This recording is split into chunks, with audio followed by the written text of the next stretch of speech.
Okay, this is the Learning the Avidyne Atlas video series. This is lesson 2 on knob and button functionality. The Atlas FMS features a full touchscreen, plus it has knobs and buttons. So when we look at the bezel controls for the Atlas, so your frequency flip-flop, your frequency nomination, we'll talk about each of these, your procedure button, so that'll bring up the procedures menu for approaches, SIDS, and stars. Your nearest search page, your direct to function, 4 line select keys. The functions on the line select keys vary based on what page you're on, and they will be labeled appropriately. And again, you can either push the line select key or touching the label on the touchscreen will provide the same function.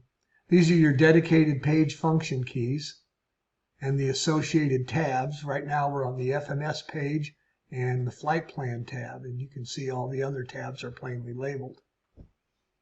We have a full alphanumeric QWERTY keyboard, which makes it very easy to use. Here's your clear key. The left dual concentric knobs are for controlling the COM and NAV frequency input. And if you're tuning a remote transponder, you can actually tune the transponder through here as well. The next button here is your volume and your squelch for your VHF radio. It is also push and hold to turn off the power. Here's the USB port under this cover. That is where you update your nav data and your charts, etc., and software updates as well. Here's our GPS, VLOC, OBS source select knob. Here's our dual concentric knob on the right side. I call it the FMS knob. You'll find it very useful for doing things like entering flight plans. If you're on the map page, it'll be the range for zooming in and out. So it is context sensitive based on what page you're on. Here's the enter key. Pushing on the FMS button is the same as hitting the enter key. I mentioned the tabs here. Here's the active and standby COM and NAV frequencies. Here's your NAV source select, this icon right in this area, and then your connectivity status for Wi-Fi or Bluetooth. There are a couple of customizable one-line data blocks across the top of the screen. Now remember, there's 2 different versions of the Atlas, one with a VHF radio and one without. If you're using the one without, you wouldn't have the frequency transfer button. And you can see the ones marked with the asterisk. That would not be in the non-VHF version. I mentioned the source states and modes. Your FMS source state, so it could be GPS, it could be LPV mode, VLOC. Here's all the different possibilities. OBS mode. So that's where you'll, at any given time, if you're not sure what the FMS is doing, you can look right there and it'll tell you what nav source you're using. It'll also tell you the transition source state as well, whether you're transitioning from a GPS to a localizer or an ILS, or whether you're transitioning to an LPV or an LNAV+V as it shows here, or if you're in OBS mode and you're switching to a VLOC. And then the other nice feature on the FMS, there's a data block here at LSK4. It's your nav mode and CDI scaling data block. And it tells you what mode you're in, whether in route, terminal, or approach. At any given time, you can glance there and it'll let you know. And of course, the CDI scaling associated with each of those modes. One of the nice features of Atlas is its page and tab user interface.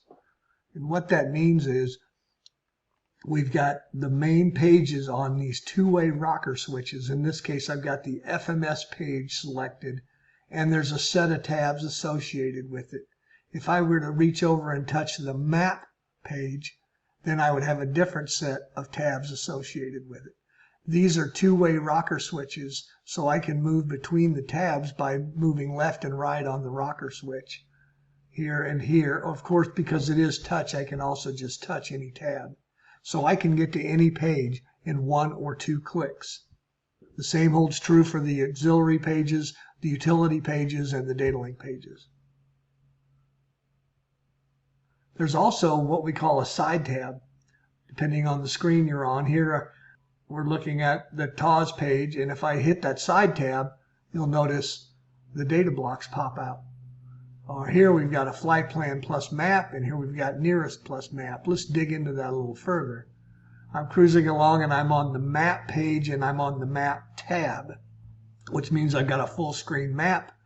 You'll notice the side tab allows you to bring up the data blocks. I can either reach up and touch that data block, or I can push and hold this map button. If I touch it, the data blocks will slide out like a little drawer, and the map will resize in the remaining area. And now I can see all my data blocks. They are scrollable, so they'll actually extend beyond the screen, and you can scroll up or scroll down to view different data blocks. These are fully customizable, so you can change the order or remove or add from a whole host of data block selections. If I push and hold the button or touch the tab, it will retract again, and I'll be back to the full map. Here I'm on the FMS Flight Plan tab, and I've got a full screen FMS, so I can see each of my waypoints and all the detail associated with each waypoint. Notice the side tab, it's called Map. If I touch that Map tab or push and hold the button, it'll retract and I'll get a Flight Plan plus Map page. Now I can see my waypoints and the map at the same time. This is a great screen for having in view as you're building a new flight plan, because it will actually build it out on the map for you as you go, and you'll be able to preview airways and approaches, etc. as you build it. If I push the flight plan again, it'll come back. Notice now I'm on the FMS Nearest tab. I can also get there by pushing the nearest button. If I push the nearest search, it'll come up with the nearest airports, which actually takes me to the FMS Nearest tab. So I can get there in one click by pushing this button, or 2 clicks by pushing FMS Nearest. When I'm on the nearest page, I can get all the information about the nearest airports, including this little blue info button. If I click it, will take me to the info tab for that particular airport. If I click this info button, it'll take me to the info tab for that airport. Same here. If you notice, there's a little chart icon next to each waypoint. That means there's a Jeppesen chart in the database for each of those airports. I can click that and go right to view those charts. Notice the little METAR flag right here. That means that's got a METAR at that waypoint. So I can bring up weather for, in this case, Minneapolis-St. Paul. If I push the nearest button, this line select key, I can cycle through nearest airports to destination, nearest VORs, nearest intersections, nearest center frequencies, flight service, and so on. And I think the nearest user waypoints are also in that list now.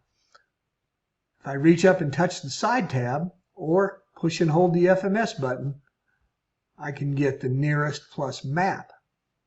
And this page is really handy for graphically viewing your nearest airport. So as I scroll down through the list, the little cyan circle will move around to wherever the nearest airport is. Here I've scrolled down and you can see there's an airport right off the 2 o'clock position there. So that's the side tab, and then you've got all the other page and tab features. So in addition to the touch screen, anything you can do on the knobs and buttons, you can do with touch, and it makes the Atlas a very versatile and powerful navigator to get you where you're going, and with LPV get you into more runways more often. So that was knobs and button functions. Next up, we'll talk about the optional VHF comm and nav radio. If you have any questions, please feel free to reach out to pilotsupport@avidyne.com. Have a great day and fly safe, everyone.